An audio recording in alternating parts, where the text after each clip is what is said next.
Hello friends, स्वागत है आपका सिलेक्शन एडिट में। दोस्तों, मेरा नाम संदीप ओझा है और मैं बीपीएससी टीआर 1 में चयनित हाई स्कूल में शिक्षक हूं। आपके लिए प्रतिदिन शाम में हम एसएसटी का यानी कि एनसीईआरटी का एक सीरीज चला रहे हैं, जो कि अभी हम स्टार्ट किए हैं क्लास 6 का ज्योग्राफी का। इसका मैंने 3 चैप्टर कंप्लीट करा दिया हूं। मैं आज जो वीडियो में लाया हूं ये आपका चैप्टर 4 होगा, मानचित्र से संबंधित। यानी कि क्लास 6 के एनसीईआरटी का जो ज्योग्राफी का पार्ट है उसका जो चैप्टर 4 है, इससे मोस्ट इंपॉर्टेंट क्वेश्चन जो कि आपके एग्जाम के लिए बहुत ही फायदेमंद होने वाला है उसको हम चर्चा करेंगे। केवल सॉल्व नहीं करेंगे, हम उसका फुल डिटेल्स एक्सप्लेनेशन के साथ उस पर चर्चा करेंगे। उससे कितना क्वेश्चन बन सकता है उसका सारा फैक्ट जानने की कोशिश करेंगे, ताकि उस चैप्टर से आपके एग्जाम में कहीं से भी क्वेश्चन आए तो वो छूटे नहीं। तो चलिए स्टार्ट करते हैं आज का वीडियो। देखते हैं चैप्टर 4 मानचित्र।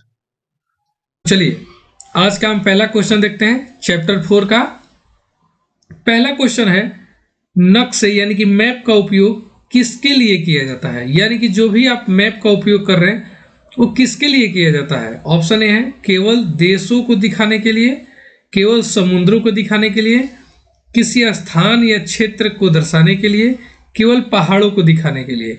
तो देखिए इसका जो आंसर होगा किसी स्थान या क्षेत्र को दिखाने के लिए किया जाता है, किसी स्थान या क्षेत्र को दिखाने के लिए। यानी कि राइट आंसर हो जाएगा ऑप्शन सी।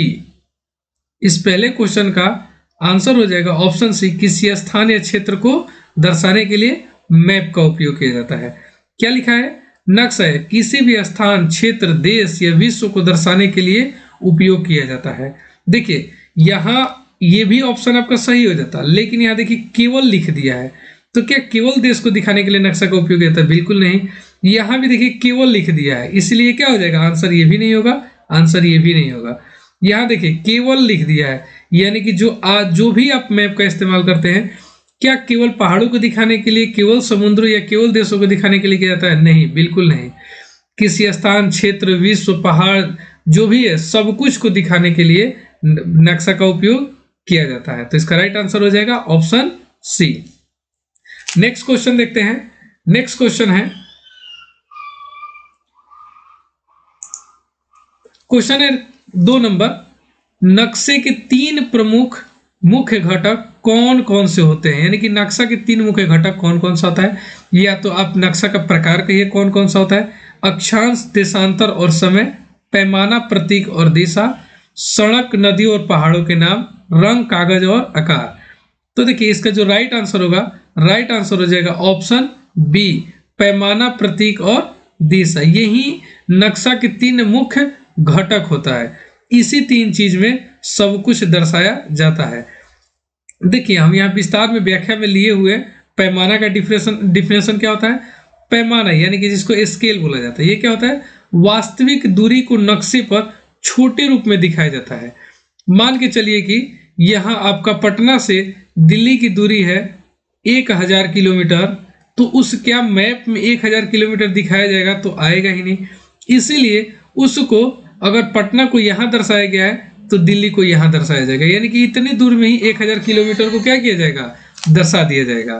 तो इसीलिए उसको क्या बोलते हैं, पैमाना बोलते हैं, यानी कि वास्तविक दूरी को नक्शे को छोटे रूप में दिखाना। दूसरा क्या होता है, प्रतीक, सिंबल। आप देखे होंगे कि जो भी नक्शा, अगर आप ज्योग्राफी या हिस्ट्री जिसका भी नक्शा लिए होंगे उसमें कुछ सिंबल बना रहता है। अगर आप पहाड़ी इलाका देखें तो पहाड़ का सिंबल बना रहता है, अगर जंगल का देखें तो पेड़ बना रहता है। ये सब सिंबल होता है। इसका क्या उपयोग है, स्थानों, वस्तुओं या भौगोलिक विशेषताओं को पहचानने के लिए प्रतीक यानी कि सिंबल का इस्तेमाल किया जाता है। अगला इसका मुख्य घटक है दिशा, डायरेक्शन, यानी कि उत्तर, दक्षिण, पूर्व, यानी कि चारों दिशाओं को दर्शाने के लिए 4 डायरेक्शन का इस्तेमाल किया जाता है, जिसको क्या बोलते हैं, दिशा यानी कि डायरेक्शन। इसका राइट आंसर हो जाएगा ऑप्शन बी। नेक्स्ट क्वेश्चन देखते हैं।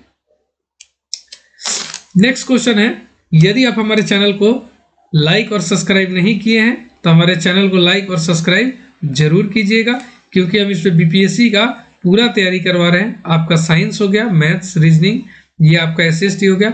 अगर आप साइंस का क्लास 7 और क्लास 8 का वीडियो नहीं देखें तो डिस्क्रिप्शन में लिंक दिया हुआ है, आप जाके वहां से देख सकते हैं साइंस का। तो चलिए देख, क्वेश्चन नंबर 3 है आपका, दिशा सूचक यानी कि कंपास में कौन सी दिशा हमेशा ऊपर दिखाई जाती है? यानी कि दिशा सूचक में कौन सी दिशा ऊपर दिखाई जाती है? तो पश्चिम, दक्षिण, उत्तर या पूर्व। देखिए ये सब क्वेश्चन आपके एग्जाम में आ सकता है, आया हुआ क्वेश्चन है, इसलिए सब करवाया जा रहा है। ये बहुत छोटा चैप्टर है, 10 से 12 क्वेश्चन इस चैप्टर से हम लिए हैं, ठीक है। तो देखिए इसका राइट आंसर जो हो जाएगा ऑप्शन सी, नॉर्थ, यानी कि उत्तर को, ऊपर दिशा में हमेशा नॉर्थ को दर्शाया जाता है, ठीक है। किसी भी नक्शे में दिशा सूचक यंत्र यानी कि कंपास का उपयोग किया जाता है और इसमें उत्तर हमेशा ऊपर की ओर दिखाया जाता है। ध्यान रखिएगा, नॉर्थ किधर होगा? ऊपर में, साउथ नीचे में, राइट साइड में आपका होता है ईस्ट और लेफ्ट साइड में होता है वेस्ट। यही हमारा दिशा सूचक चिन्ह होता है, ध्यान रखिएगा। किसी भी नक्शा में यही आपका मेन होता है। राइट साइड में आपका होता है ईस्ट, लेफ्ट साइड में होता है वेस्ट, नीचे बॉटम में होता है साउथ, ऊपर में होता है नॉर्थ। चलिए नेक्स्ट क्वेश्चन देखते हैं। नेक्स्ट क्वेश्चन है क्वेश्चन नंबर 4, निम्नलिखित में से कौन सा भौगोलिक प्रतीक सिंबल नहीं है? नदियों के लिए नीली लकीर, देखिए यहां दिया हुआ है नीला लकीर, यानी कि मैप में अगर दिख जाए तो क्या वो नदी के लिए होता है? या रेलवे लाइन के लिए दोहरी काली लकीर, पेड़ों के लिए हरा वृत्त, स्कूल के लिए लाल बत्ती। इसमें देखिए नहीं है पूछा है कि मतलब कि नहीं, उसका सिंबल नहीं है। तो इसका जो राइट आंसर हो जाएगा स्कूल के लिए लाल बत्ती। लाल बत्ती होता है खतरा के लिए, यानी कि लाल बत्ती होता है अगर ट्रैफिक पे रेड सिग्नल का मतलब होता है कि आपको रुकना है वहां पे। स्कूल के लिए लाल बत्ती का इस्तेमाल नहीं किया जाता है। पेड़ों के लिए हरा वृत्त का इस्तेमाल किया जाता है नक्शा पे। रेलवे लाइन के लिए इस प्रकार का सिंबल देखे होंगे।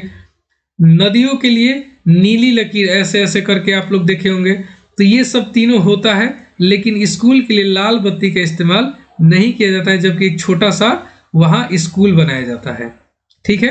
नक्शा में देखे होंगे या जो भी मस्जिद मंदिर जो भी होगा वहां पे नक्शा पे दिखाया जाता है। चलिए नेक्स्ट क्वेश्चन देखते हैं। नेक्स्ट क्वेश्चन है 5 नंबर क्वेश्चन, भौगोलिक नक्शे में पैमाना यानी कि स्केल का क्या कार्य होता है? अभी हम आपको बताएं, रंगों को दर्शाने के लिए, दूरी को छोटा दिखाने के लिए, केवल ऊंचाई को दिखाने के लिए, अक्षांश देशांतर को दिखाने के लिए। अभी आप अगर पहले क्वेश्चन की बात करें तो जो पैमाना होता था 3 मुख्य घटक होता है, उसमें जो पैमाना को हम पढ़े क्या होता है? दूरी को छोटा दिखाने के लिए, ऑप्शन बी। देखिए इसका एक्सप्लेनेशन हम दे दिए हैं पहले ही, तो इसमें हम समय नहीं गवाएंगे। चलिए नेक्स्ट क्वेश्चन देखते हैं। क्वेश्चन नंबर 6 है, राजनीतिक नक्शे यानी कि पॉलिटिकल मैप। देखिए मैप आपका ज्योग्राफी का भी आता है, हिस्ट्री का, यानी कि सब चीज का मैप आता है, ठीक है। राजनीतिक मैप जो होता है में क्या दिखाया जाता है? नदियां और पर्वत, ये तो आपका ज्योग्राफी का हो जाएगा। सड़कों और रेलवे लाइन, बिल्कुल नहीं, ज्योग्राफी का ही पार्ट है। देशों, राज्यों और शहरों की सीमाएं, फसलें और मिट्टी के प्रकार, तो ये भी नहीं होगा आपका। ए भी ऑप्शन नहीं होगा, बी भी नहीं होगा, आपका राइट ऑप्शन हो जाएगा ऑप्शन सी, देश, राज्य और शहरों की सीमाएं राजनीतिक नक्शे में दिखाया जाता है। चलिए नेक्स्ट क्वेश्चन है, भौगोलिक नक्शे यानी कि फिजिकल मैप में क्या दिखाया जाता है? अभी राजनीति की बात की है, क्वेश्चन नंबर 7 में हम भौगोलिक नक्शे की बात करेंगे। तो भौगोलिक में क्या होगा? जलवायु, जनसंख्या, पहाड़, नदियां और पठार, रेलवे स्टेशन। तो देखिए भौगोलिक नक्शे में केवल रेलवे स्टेशन तो दिखाया नहीं जाएगा, केवल पॉपुलेशन दिखाया नहीं जाएगा, जलवायु के लिए अलग से कोई नक्शा आता नहीं है। तो ये तीनों हो जाएगा आपका राइट आंसर। पहाड़, नदियां और पठार ज्योग्राफी वाला जो मैप होता है, ज्योग्राफी का यानी कि जो फिजिकल मैप जिसको बोला जाता है भौगोलिक नक्शा, उसमें पहाड़, नदियां और पठार होता है। जो पॉलिटिकल होता है उसमें क्या था? देश यानी कि देश, राज्य यानी कि स्टेट की भी चर्चा की गई थी, सिटी की भी चर्चा की गई थी, तो उसमें दिखाया जाता है पॉलिटिकल में। लेकिन अगर आप जो अगर भौगोलिक नक्शा देखिएगा तो पहाड़, नदी और पठार, इन तीनों की चर्चा की जाती है। यहां देखिए दिया हुआ भी है, जैसे पहाड़ हो गया, नदियां, झीलें, पठार और रेगिस्तान को दर्शाया जाता है। नेक्स्ट क्वेश्चन देखते हैं, क्वेश्चन नंबर 8, यदि आप ये देखिए, हम चैप्टर 4 की चर्चा कर रहे हैं, चैप्टर इसमें 4 को सॉल्व करा रहे हैं। अगर इसके पहले का वीडियो आपने चैप्टर 3 हो गया, 2 हो गया या 1 हो गया नहीं देखें तो डिस्क्रिप्शन में लिंक दिया हुआ है, आप जाके देख सकते हैं। ठीक है, चलिए क्वेश्चन नंबर 8 है, कौन सा नक्शा किसी विशेष विषय यानी टॉपिक पर जानकारी प्रदान करता है? ऐसा कौन सा नक्शा है जो किसी स्पेशल टॉपिक पे जानकारी प्रदान करता है? राजनीतिक नक्शा, भौगोलिक नक्शा, थीमेटिक नक्शा या विश्व नक्शा? तो इसका राइट आंसर हो जाएगा ऑप्शन सी। देखिए, थीमेटिक नक्शा किसी विशेष विषय जैसे जलवायु, अगर स्पेशली जलवायु के लिए दिखाना हो, फसल उत्पादन का दिखाना हो, ठीक है, जनसंख्या घनत्व का दिखाना हो या सड़कों का वितरण को दर्शाना हो, तो उसके लिए हम जो नक्शा इस्तेमाल करते हैं वो थीमेटिक नक्शा होता है। इसको आप याद रखिएगा, मोस्ट इंपॉर्टेंट ये क्वेश्चन आपका एग्जाम के लिए हो जाता है। चलिए नेक्स्ट क्वेश्चन देखते हैं, कौन सा रंग पहाड़ों को दर्शाने के लिए नक्शे में उपयोग किया जाता है? देखिए यहाँ रंग की चर्चा की गई है, तो आपको पता है पहाड़ों का रंग कैसा होता है, यानी कि कौन सा रंग पहाड़ों को दर्शाने के लिए नक्शे में उपयोग किया जाता है? हरा, नीला, भूरा, पीला। तो इसका राइट आंसर हो जाएगा, देखिए पहाड़ ग्रीन नहीं होता है, पहाड़ को ब्राउन यानी कि भूरा कलर में दिखाया जाता है। तो इसका राइट आंसर हो जाएगा ऑप्शन सी। आपको यहाँ ग्रीन में कंफ्यूज नहीं करना है, जंगल के लिए, पेड़ पौधे के लिए हरा रंग का इस्तेमाल किया जाता है। नीला अभी आपको हम बताएं नदियों के लिए इस्तेमाल किया जाता है। तो इसका राइट आंसर हो जाएगा ऑप्शन सी, भूरा। नेक्स्ट क्वेश्चन है, कौन सा नक्शा बहुत बड़े क्षेत्र को दर्शाता है? यानी कि क्वेश्चन नंबर 10 की अगर चर्चा करें तो बोला कि कौन सा नक्शा बहुत बड़े क्षेत्र को दर्शाता है? नगर का नक्शा यानी सिटी का जो मैप होता है, गांव का मैप, विश्व का मैप, स्कूल का नक्शा। तो यहाँ देखिए सबसे बड़ी इकाई जो है इस ऑप्शन के हिसाब से, तो आपका राइट आंसर हो जाएगा सी, विश्व का नक्शा। यानी कि विश्व का नक्शा जो होता है बहुत बड़े क्षेत्रों को यानी कि कई देशों को, पूरे विश्व को उसमें दर्शाया जाता है, इसीलिए इसका राइट आंसर हो जाएगा ऑप्शन सी। ठीक है, हमारे चैनल को लाइक और सब्सक्राइब जरूर कीजिएगा। चलिए नेक्स्ट क्वेश्चन देखते हैं। नेक्स्ट क्वेश्चन है 11 नंबर, कौन सी रेखा पृथ्वी को उत्तरी और दक्षिणी गोलार्ध में विभाजित करती है? देखिए ये आप जरूर नोट डाउन कीजिएगा, बहुत ही इंपॉर्टेंट क्वेश्चन है ये आपका, कई बार एग्जाम में पूछा हुआ क्वेश्चन ये है, हम प्रीवियस ईयर से ये क्वेश्चन लिए हैं। ठीक है, तो बताइए कर्क रेखा, मकर रेखा, भूमध्य रेखा, प्रधान मध्याह्न रेखा। देखिए इन सब के चर्चा हम चैप्टर 1, 2, 3 तीनों में कर चुके हैं। मकर रेखा के बारे में भी, कर्क रेखा के बारे में भी और प्रधान मध्याह्न रेखा के बारे में भी हम चैप्टर 1, 2, 3 में चर्चा कर लिए हैं। अगर आप नहीं देखें तो जरूर जाके देखिए, आपके लिए बहुत फायदेमंद होने वाला है। तो इसका आंसर बताइए कि दक्षिणी गोलार्ध को और उत्तरी गोलार्ध को कौन अलग करता है? तो देखिए इसका राइट आंसर हो जाएगा ऑप्शन सी, भूमध्य रेखा। ठीक है, इसका राइट आंसर हो जाएगा ऑप्शन सी, भूमध्य रेखा। याद रखिएगा, यानी कि उत्तरी गोलार्ध और दक्षिणी गोलार्ध को अलग करने वाला भूमध्य रेखा है। ठीक है, भूमध्य रेखा याद रखिएगा, बहुत ही इंपॉर्टेंट क्वेश्चन है ये। नेक्स्ट क्वेश्चन है जो कि हमारा आखिरी क्वेश्चन है, बहुत छोटा चैप्टर था इसलिए इसमें से टोटल 12 क्वेश्चन ही आ पाया है। कौन सा नक्शा छोटे क्षेत्र को विस्तार से देखने के लिए उपयोग किया जाता है? यानी कि एक छोटा सा क्षेत्र है लेकिन उसको अगर विस्तार में पूरे नक्शे में देखना है तो उसके लिए कौन सा नक्शा आता है? लघु पैमाना का नक्शा यानी कि small scale map, world map, city map, large scale map. तो देखिए इसका आंसर हो जाएगा, देखिए बड़े छोटे क्षेत्र को विस्तार से देखना है यानी कि बड़े रूप में देखना है, तो उसका आंसर हो जाएगा बड़े पैमाने का नक्शा। नगर का नक्शा में तो केवल नगर का रहेगा, विश्व में पूरे वर्ल्ड का रहेगा, लघु पैमाना तो होगा नहीं। तो इसका राइट आंसर हो जाएगा ऑप्शन डी, बड़े पैमाने का नक्शा। देखिए यहाँ लिखा हुआ है बड़े पैमाने के नक्शे यानी कि लार्ज स्केल में छोटे क्षेत्र जैसे नगर हो या गांव हो को विस्तृत रूप से दर्शाया जाता है। देखिए एक पूरा जो चार्ट आता है, जो नक्शा आता है, उसी में पूरे विश्व को भी दर्शाया जा सकता है।